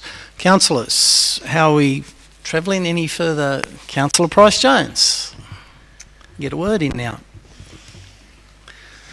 Thank you, Mayor Ferguson. I'm just going to chat a little bit differently to my other councillors, but I'd like to thank all of those people who came to address the council today and through the other means. Good decisions, I believe, come from open, honest and robust discussion, and we've had plenty of that. I'm still learning, but I would like to make a few comments around the council and the SRV. Mine's prepared, because otherwise I'll lose. I've recently completed my ASC Director's course, which confirmed for me that the duties and responsibilities we have in our role as councillors. We have a fiduciary duty to put community first in our decision making, removing bias and doing what is best for the community, but we also have to ensure the sustainability of the council business, and that's fairly complex, as I'm learning. I also learnt a new lens on which to inform my decision making, which really resonated, and that was, can we and should we? This has left me with the following concerns and thoughts along along with some opportunities. The lateness of the consultant's provision of the SRV documentation, and then the work that council staff and councillors were required to do to be able to put the SRV to council and to the community was substantial. This has made our duty of due diligence very, very difficult. As a new councillor, it has been a lot to absorb and draw a conclusion from. Having done this work, incurred a substantial cost, completed all the IPART requirements, I think that completing this part of the project by seeking IPART's independent review is the next logical step. We're not committing to the SRV, but seeking a mandatory and hopefully broader view. As a council, we will have the opportunity to decide over the coming months whether to move forward with an SRV, if approved, for the next and subsequent financial years. My hope is that we will have more financial information at hand, including budgets and other outcomes that may better inform our decision. The opportunity is for council to now have a solid and more detailed look at their operations, with a view to see what other savings can be made operationally to improve productivity and financial sustainability. A good look at our workforce plan and the operation of some of our significant assets, a great place to start. If the decision is made to move toward an IPART assessment, then there is make a submission directly to them as we move over the next coming months. So thanks for listening. Thank you very much, Councillor Price-Jones. Councillors, any further questions? Councillor Ewan. Thank you, Mr Mayor. I like to thank my fellow councillors for the, in particular, Councillor Reynolds and Councillor Somervale, for their very extensive overview of how and why Blayney Shire Council needs a special rate variation. I think to anyone that's listening here tonight or beyond those four walls can quite understand where we're coming from as a council.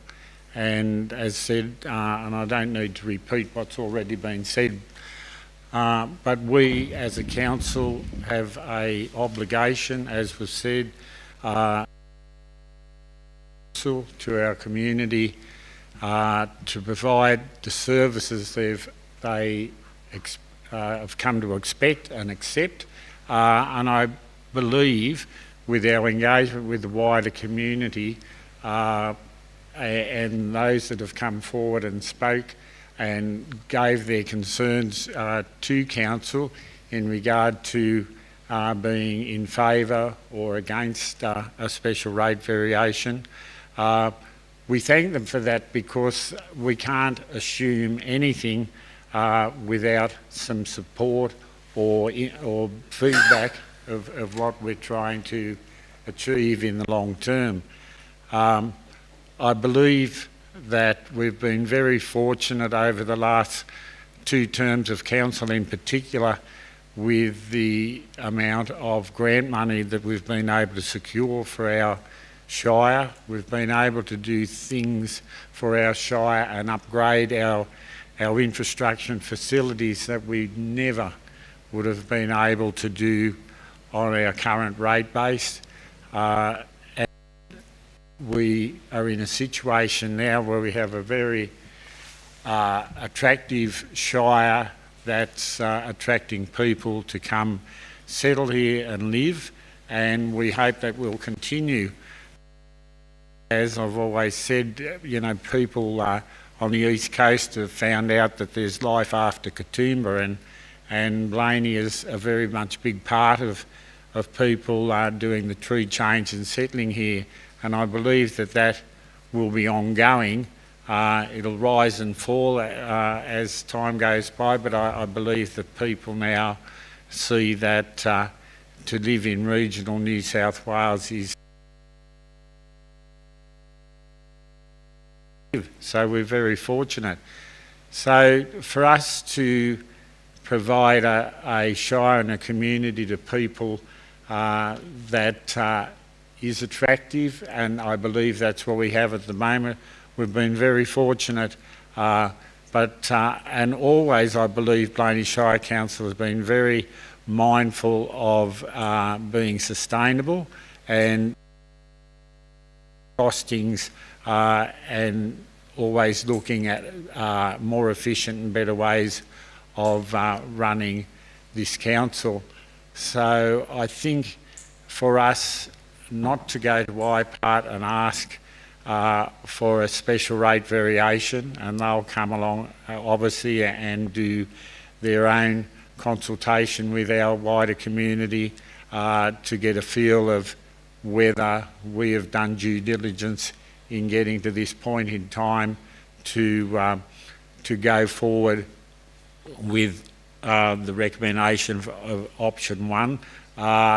They will obviously do their homework, so to speak, and either grant us or not grant us that opportunity, which then we would go obviously on to stage 3 should that happen, and make that final decision as to how we would implement our proposal.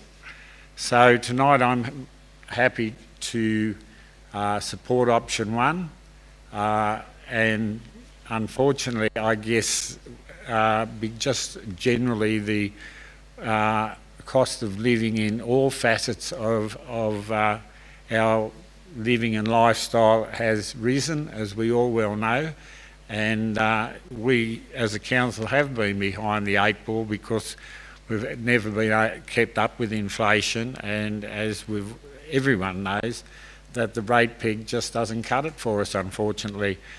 Fortunately this year we have been granted a higher rate peg, which doesn't it softens the blow in a sense, but it doesn't really change the story. So tonight I'm happy to support option 1 going forward, and we'll deal with it and look after our community and council through our obligation that we accepted when we became councillors. Thank you, Councillor Ewan. So, councillors, Councillor Goswich. I feel out of place if I didn't talk. Thank you, Mayor. I'd like to thank the public forum tonight and all sorts of people that put the submissions in. I'll be voting for option 1 as well, as my fellow councillors said. I think that gives us more of an option, and for IPART to either make a decision and for people also to then submit to IPART if they've with their theory if they don't think they got into the councillors' ears. So I just would like to tell the people out there who may be watching this, there is still an option to keep putting submissions in. And also, if they come back and they do give it to us, we can always change it in the future. Like my fellow councillors said, that if we do get a windfall or we do get some more cost savings, we can change it in the future to go down but not up. So we need to have that option. We actually can have some sort of mechanism to raise some funds, but we can always go and take the money back down, the percentage back down in the future. Yeah, thank you. Thank you, Councillor Goswich. Okay, thank you, councillors. I guess I'd just like to pick up on a couple of comments that have been made around the room before I call for a vote. I'd just like to look at and comment about some of the outcomes of the public consultation.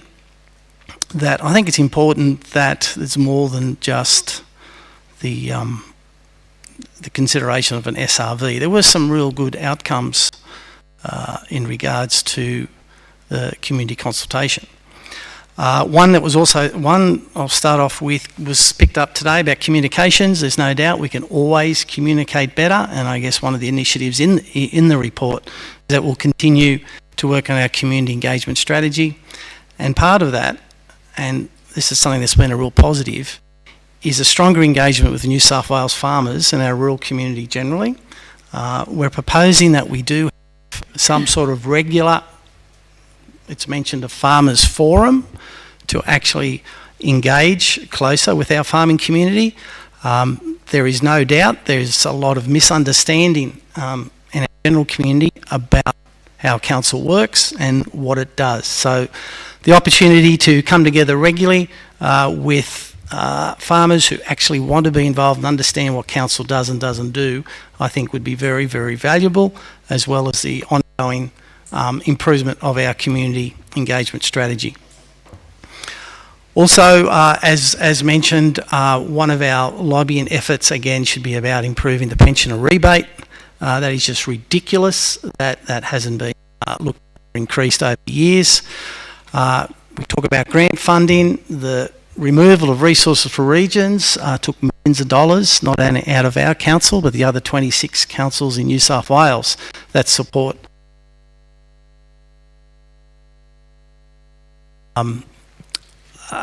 again, an issue that needs to be worked at pretty hard. I'd also just quickly like to acknowledge a couple of the things that did come out for me anyway, and something that I have been familiar with, I guess, is that the system is broken. The current rating system, especially as it impacts on our farmers, has, at this point in time, is not fit for purpose. And the dissatisfaction of the rating system that has come from this process is clear. So again, picking up on Councillor Somervale's comments in regards to what to do about it, and again, IPART and the chairman in her final report has recommended that the New South Wales government does a full and complete review into the rate peg and the rating system. Yet to have a response from the state government about that. I've had the opportunity to speak to our state member. He's extremely keen to pursue that. I've spoken to country mayors, I've spoken to local government New South Wales, and I've spoken to some other councils that have already implemented or are intending to implement SRVs in the near future. Our state member is very, very keen to make sure that that recommendation of IPART is actually pursued sooner than later by this current state government. So I think that's something important that we can work towards with our state member. The big issue in the room, the elephant in the room, which again I thought was a very positive with the communication engagement with our farming community, is to improve their understanding of the financial assistance grants, how that works, how that money comes from the feds to the states and then is distributed. That money from the feds has been going down and down and down for 20 years, to the point where it's just not enough. So that's why councils are looking at this. So I'm taking the opportunity, some of those of you who may have heard recently, the Prime Minister of Australia is calling his cabinet together for a bit of a crisis meeting in the next week or so in regards to cost of living. I thought it'd be a good opportunity to write and to contact the Federal Minister for Local Government, Christy McBain, who I know personally of Bega, and in that letter, and I'll just, in the draft that I have, one of the comments I've made is that it's revealed a tremendous amount of frustration around the historic implementation of rate peg in New South Wales and the perceived and probable underfunding of local government from both federal and state governments. My letter is encouraging to actually bring it to Cabinet that there needs to be, if they're talking serious about cost of living, reducing cost of living, supporting councils right across Australia and New South Wales to actually make sure that they have the funds from the federal taxation revenue, will ensure that, I believe, there will not be any future SRVs. Because unfortunately the system is broke, there is no doubt about it, and you have one of the second biggest councils in New South Wales, Blacktown for example, who are also considering and starting the process for an SRV. Finally, I'd just like to echo some of the Councillor Price-Jones. I too will support this motion from Councillor Reynolds that it will go to IPART. I will encourage New South Wales farmers and work with them to make as strong as representation to IPART as possible. IPART will then do a full and independent audit of our figures, of our long-term financial plan, our community engagement plan, a full independent review of all our figures, all our plans. And part of that will also be the renewed opportunity for community submissions and engagement, and again I would encourage New South Wales farmers and of course the general public to be part of that, and again IPART will run their process and then eventually it'll come back to us one way or another later in the year. I'd just like to conclude that and again pardon me for my reflecting on the past, I'd pick up Councillor Reynolds' comments about looking for the future, and this is about the future, and as Councillor Newstead has also highlighted, and I congratulate this council for actually looking now at this instead of 3 or 4 years down the track. It would be a potentially totally different and worse situation. Is that I've been on council long enough to remember when we were load limiting bridges, we were closing bridges, we were closing this old community centre. The previous one was closed. That was not fit for purpose. Our sporting fields, our showgrounds, our kitchens were not good enough. This is what council does. We look after our community. We provide services. We provide amenity. So our volunteers can have a minimal, decent conditions to have a kitchen, air conditioning in their halls. I'll make no apology for that. We've been lucky the previous state government invested a lot of money into Country New South Wales through the Stronger Country Communities program. It was a once in a generational investment. It dragged our 1970s infrastructure into the modern world. It's wonderful. But now we need to maintain that, and that was the message that I certainly got loud and clear from the community people that I spoke with. Nobody wants to pay any more money, but they will if it means that we can maintain what we have and to continue to invest heavily and consistently into our road network. It was the major message that I've received over the last couple of months. Councillors, if there's no other questions or comments looking around the room, I have a mover, I have a seconder. I'll put the motion. All in favour? Aye. Against? I declared carried unanimously. We'll now move through to item 5, page 27. There's a report of council investment. First, excuse me, councillors. Report at the 31st of December. Recommendations there 1 and 2. Councillors, do I have a mover for these recommendations? Councillor Newstead, move that way. Thank you. Do I have a seconder? Councillor Somervale. Councillors, questions, comments in regards to this item? Councillor Reynolds. Thank you, Mayor. And it's a shame our audience has just left because I was just going to comment. One of their comments from one of the public speakers was regarding putting $1 million away in interest earned and using it. But the problem is that a proportion of that interest is for sewage, and we potentially have to look at a sewage treatment plant upgrade or replacement or partial replacement in the next probably 3 or 4 years, and that money can't come out of the sewage fund. So while wishful thinking, as in a proportion of our interest is tied or locked, so yeah, but anyway, sadly that individual has left the building. So to explain that we just can't go and throw all that money, and also that money has to be accounted for in the current financial year. So you can't sort of put it away for next financial year because it's actually in our profit and loss for this financial year that is taken into account as income. Over there. Thank you, Councillor Reynolds. Councillors, any further questions on the report of council investments? Councillor Somervale. Yeah, just one observation, Mr Mayor, which just a bit of a segue from our last discussion on council's finances. Given the high interest rates at the moment, I see that the monthly interest we earned in December was 130,000, almost 131,000 for the month. I went back and had a look at what we earned in December 2 years ago, December 21, and we earned 6,000.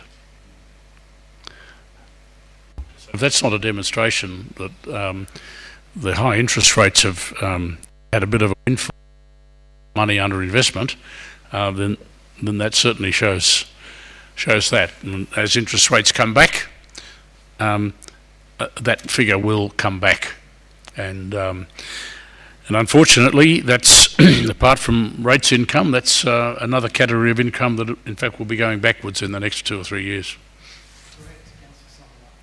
Thank you, councillors. Any further questions, comments? I have a mover, I have a second. I'll put the motion. All in favour? Aye. Against? Declared carried.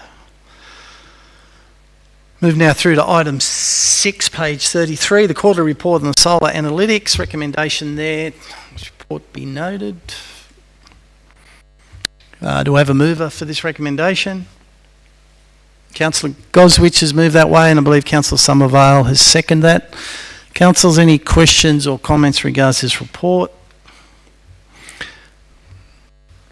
Solar, making a bit of money, not much. Councillor Reynolds? It's pretty well what I was going to say, that it is saving council some money, but it's not the panacea or the ultimate. As in, and you look at Centrepoint, and it was interesting, again, one of our speakers was highlighting Centrepoint at about $360,000 loss, when the actual loss is was over $1 million last financial year. So, but at least it's lowering our cost base a bit.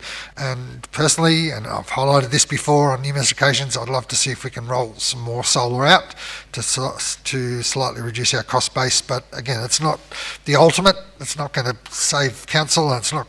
We're talking tens of thousands of dollars at most in saving maybe $10,000 or $20,000. So there's not huge savings there, but it is also. But every little bit helps on the other side. So hopefully, in coming months, we can progress a further rollout, particularly on the roof for this particular part of the complex, and also the library, and whether we can put some more on Centrepoint and potentially look at battery powering as well. So anyway, thank you, Mr. Mayor. Absolutely. Thank you, Councillor Reynolds. Councillors, any further questions, comments on this report? If not, I'll put the motion. All in favour? Aye. Against? Declared carried. Page 36, item 7, Information Technology Quarterly Report. Recommendation there that council note this report. Do I have a mover for this recommendation? Thank you. Councillor Price-Jones has moved that way. Councillor Newstead has seconded that. Councillors, questions or comments regards to this information technology report? Councillor Price-Jones. I just have a question around the recycled water treatment plant, and we're apparently still waiting on the contractor to finish. So do we have a date? Mr. Director.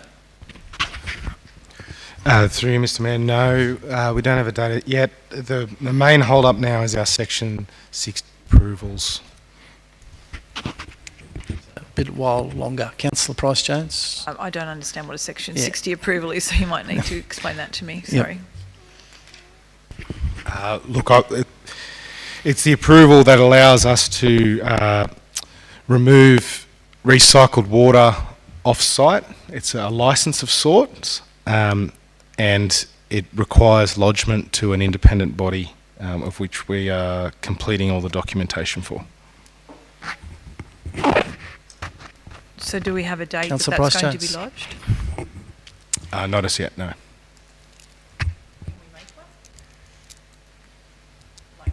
Appropriate to kind of put a bit of a deadline on it? A consultant's preparing our documents, so the documents have to be put together first. There's some inconsistencies given the amount of time between when that was started and today, so there's a revision of documents of which I don't have a time frame for that to be undertaken.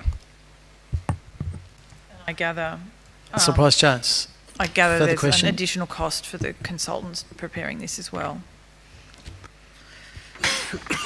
Through you, Mr. Mayor, an update of this would be provided in the next CapEx report at the council workshop. Okay. Look forward to that. Okay, thank you, Councillor Price-Jones. Councillor Reynolds. Just to back up Councillor Price-Jones, as in, I'm not pointing the blame at anyone, but I'm exceptionally frustrated that this has just rolled on and on and on. The original cost is blowing out, so we talked earlier about costs and cost savings. As in, this has gone the other way, and we still don't have a solution. And I'm not seeing the light at the end of the tunnel. I'm really starting to express some concern that, as in, if this was potentially the private sector, as in, this project may well have been shelved and dumped, and the $750,000 or whatever it cost, you'd write off, because we just don't seem to be getting to an end. And I'm concerned from a community point of view, and what we've just talked about with the community tonight, that this particular project is I won't call it a disaster, but it's gone off the rails. So hopefully we can get something in the next couple of months. Thank you. Thank you. You're right. Thank you, Councillor Reynolds. Councillors, any further questions or comments regards to this report? Councillor Somerville. Thank you, Mr. Mayor. Yes, I've had an interest in this project from its inception many years ago, and I would just add that it does demonstrate that when council gets involved in projects which are not sort of ordinary course of council business, like roads and culverts and things that we do every day, the risk, financial risk and operational risks and so on are just magnified so many times. We saw it with the equestrian centre, we saw it with the Streetfield Close subdivision, and we're seeing it with this. Time and time again, when we get involved in projects which are a bit out of the way, I mean, it's not that it's not a good project, it just means that you've got to be really careful when you do things like this to make sure you're totally on top of it. Councillor Somerville, but I do think that it will be a wonderful project once it's up and running. I think it'll be very valuable for future council. Okay, no other further questions or comments. I'll put the motion. All in favour? Against? Declared carried. Item 8, page 38. Let the record show that our Director of Services is a disclosure of conflict of interest in this item. Left the chamber. Item 8, lease to Blayney Meals on Wheels. Recommendations there 1 and 2. Councillors who have a mover for these recommendations. Councillor Ewan, thank you, has moved that way. Do I have a seconder? Councillor Goswich. Councillors, questions or comments in regards to this item? Councillor Ewan. Thanks, Mr. Mayor. This is a wonderful service that we're privy to have in our community, and I believe that this is a great way of council supporting this and generally our ageing community in our Shire. So I believe that as we have in the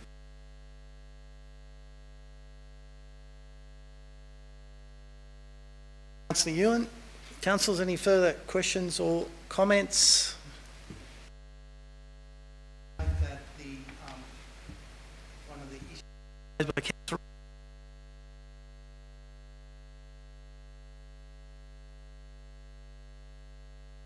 Okay, no other questions or comments. I will put the motion. All in favour? Aye. Against? Declared carried. Can we ask the director to come back into the chamber?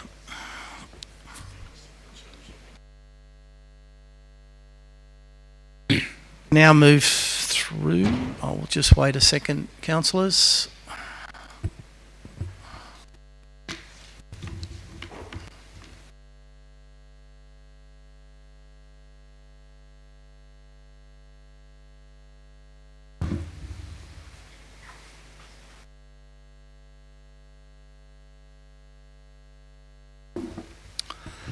Okay, thank you, councillors. Now draw your attention to page 40, item 9, minutes of the Traffic Committee meeting held 8th of December. There's recommendations there, councillors, from 1 to 7. Do I have a mover for these recommendations? Councillor Newstead has moved that way. Do I have a seconder? Councillor Goswich has seconded that. Councillors, questions or comments in regards to the Traffic Committee minutes? Councillor Somerville. I'll just make my usual comment that I'm in favour of this, by the way, that paragraph 2 of the recommendation is that we're endorsing the traffic guidance scheme for the Blayney show. No doubt the traffic guidance scheme went to the Traffic Committee, but this is now becoming a resolution of this council, and we haven't seen the traffic guidance scheme. I just mention that as a comment I've made previously when we adopt minutes of committees. And I'll just leave it there. Thank you, Councillor Somerville. Councillors, any questions, comments around the minutes of the Traffic Committee held in December? All good? Councillor Reynolds. Well, following on from Councillor Somerville, is the traffic guidance scheme similar to what has been put in place in the last couple of years to get the traffic off the highway and come up?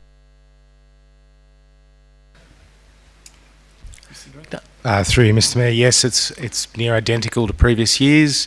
It's more of a warning signage and complies with the Traffic at Work Sites technical manual by Transport for New South Wales. May I also, just as an addition, say that it worked very well in the last couple of years compared to the previous time when the highway was blocked. It was chaos of traffic, so yeah, fully support that one. With regard to Millthorpe Road and Glenorrey Road intersection, so I assume there's an issue with vegetation. Is that, or is it the amount of usage, given that the police want, or traffic transport, I assume, or New South Wales Police want our data? That's on what usage of Millthorpe Road, but and with the intersection tonight, I find it a difficult intersection, and also people turning across and stopping traffic. I know it's in a 50 zone, but turning right into Glenorrey Road, and particularly trucks, because it's the alternative around Millthorpe. But is there actually something to this, or is it just looking at as in traffic data, or is there something of a plan with regard to that intersection? Through you, Mr. Mayor, the intersection there relates to a site distance assessment, of which the intersection complied with the posted speed limit of 50 kilometres an hour, but did not comply with the 85th percentile speed that was picked up with a traffic counter. The vegetation hangs from the rail corridor into the road reserve, of which we can trim quite easily at sight distance. When we underwent the traffic analysis, it identified a lot of speeding in that area, and that's why it's being referred to New South Wales Police. Mayor, Reynolds. just as in, I would say, particularly people coming from the Blayney side, as in they're not slowing down quickly. So my observation is people are coming on top of you rapidly, and so I always urge on the side of caution. If I see anything coming that it's not doing 50, it's probably doing 70 or 80. I assume that's what the data has shown in the speed data that has been undertaken. So can back that up, and it's good to see that, with the vegetation management, etc., that we're trying to enhance or improve the approaches to that intersection and site visibility. So thank you. It's only going to get busier and busier, I'd suggest. Particularly with the new subdivision. Correct, particularly. Once the housing starts to be built. Councillor Newstead. Yeah, thank you, Mr Mayor. I'll just add to a bit of that. I was actually the one who brought the intersection to the attention of the Traffic Committee, that because of the subdivision, big trucks and big buses and that can't go under it and go up there. Anybody going back into Millthorpe, coming up Glenorrey Road and wanting to turn back on there, it's quite a sharp, hard turn, and you actually have to, if you're in a truck or a big bus, and I've done it, you have to pull out over the other side of the road to actually get around there. One of the things for me was the proximity of the guide rail to the gutter, that it's right on the guttering, and if you get halfway around that corner and somebody's coming the other way, you've got to turn a lot harder. And if you have a look on that guardrail, there's been quite a few vehicles that have actually scraped the side of that guardrail, but apparently the guardrail can't be pushed back any further, so it's quite a bad intersection because of the angle that you're coming back onto the Blayney Millthorpe Road. I think Transport were going to look into it a bit more, weren't they, Jacob? Yeah. But anyway, that's why it was brought to the Traffic Committee in the first place. Well, sounds like it does need more consideration. Okay, thank you, Councillor Newstead. Councillors, we're still on the minutes of the Traffic Committee. Any further questions or comments? I have a mover, I have a seconder. I'll put the motion. All in favour? Against? Declared carried. Council's now move to item 10, page 44, proposed voluntary planning agreement, DA 146/2021, subdivision of land into 56 lots, 52 urban residential lots, 1279 Millthorpe Road, Millthorpe. There's recommendations there 1 to 5. Councillors, do I have a mover for these recommendations? Councillor Newstead has moved that way. Do I have a seconder? Councillor Reynolds, thank you. Councillors, any questions or comments in regards to this voluntary planning agreement? Councillor Reynolds. Sort of wondering, and it may have been in here and I've missed it, when we actually take control or access to some of this land, would it be a subdivision, or what sort of time frame before council would incur extra costs to maintain, and also is the land going to be provided with trees on it, or do we have to do all the landscaping ourselves? Who would like to answer that, Mr. Director?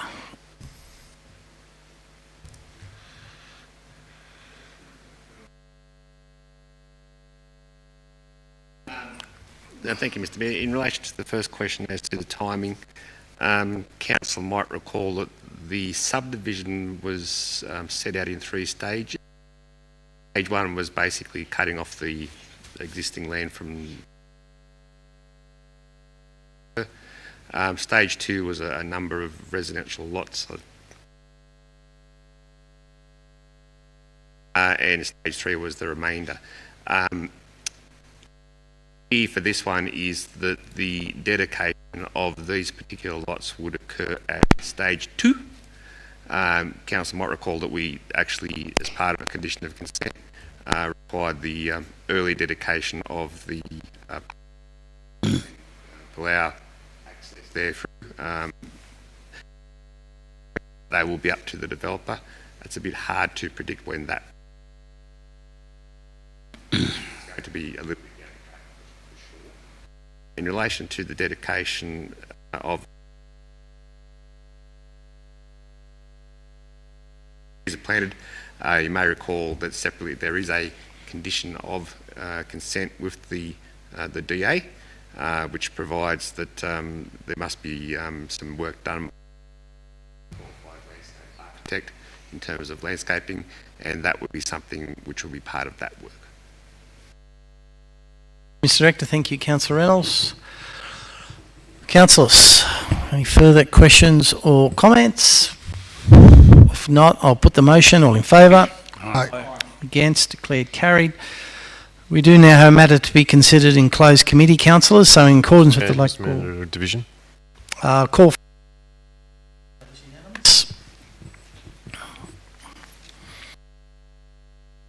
thank you. The closed committee, in accordance with Local Government Act 93 and the Local Government General Regulation, General Manager, the following business is of a kind as referred to in section 10.2 of the Act and should be dealt with in a part of the meeting closed to media and public. Item 11, Contract 8/2023, reconstruction of Forest Reefs Road intersection. This matter is considered to be confidential under section 10A2 of the Local Government Act as it deals with commercial information of a confidential nature that would, if disclosed, prejudice the of the person who supplied it. Can I have a mover that we go into closed committee? Thank you, Councillor Ewan. I'll put the motion. All in favour? Against? Declared carried. We'll now go into closed committee.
Okay, thank you, councillors. Now back in open council, and let the minutes show that the General Manager left the chamber in consideration of this matter, which was item 11, contract reconstruction of Forest Reefs Road, Torwood Road intersection. The recommendation that was carried by council was that council accept the final tender from JN Excavations Proprietary Limited for the reconstruction of Forest Reefs Road, Torwood Road intersection, contract 08-2023, for the value of $1,257,750.47, including provisional items subject to variations, to approve the supplementary vote of expenditure of $795,315 from the following sources for a total project allocation of $1,355,998. Coming from 1, Resources for Regions, for R9, Torwood, $150,000. 2, Mining SV, Special Variation Cash Restriction, $64,412. Cadia VPA Cash Restriction, $378,485. And 4, Regional Emergency Road Repair Fund, $202,400. Thank you, councillors. That concludes our meeting this evening. I thank you all very much for your attendance. I'll declare the meeting closed.